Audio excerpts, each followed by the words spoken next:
اعوذ باللہ من الشیطان الرجیم بسم اللہ الرحمن الرحیم الصلاۃ والسلام علیکہ یا رسول اللہ صلی اللہ علیہ وآلہ وسلم۔ السلام علیکم رحمۃ اللہ وبرکاتہ۔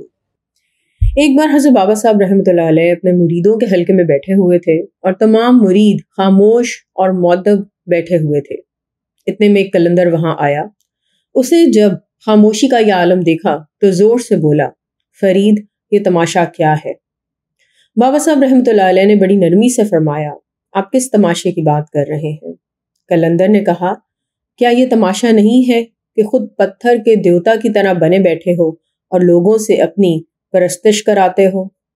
بابا صاحب رحمۃ اللہ علیہ نے بڑی متانت سے جواب دیا، میری کیا مجال کہ میں اپنی ذات کو کچھ بناؤں، جو کچھ بھی ہوں اللہ نے بنایا ہے۔ قلندر مزید کرخت لہجے میں گرجا، نہیں، تم نے خود اپنی ذات کو بت بنا لیا ہے۔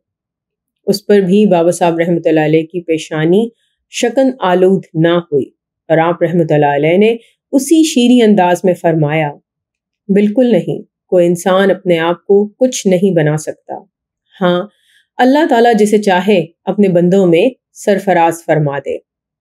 اس پر قلندر نے پرمسرت انداز میں بابا صاحب رحمۃ اللہ علیہ کے چہرے پر نظر ڈالی اور بولا، شیخ آپ کے صبر اور تحمل پر آفرین ہے، اللہ کرے یہ صبر اور تحمل ہمیشہ قائم رہے۔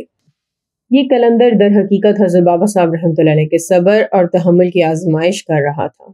حضرت بابا صاحب رحمۃ اللہ علیہ اس آزمائش پر پورے اترے تھے۔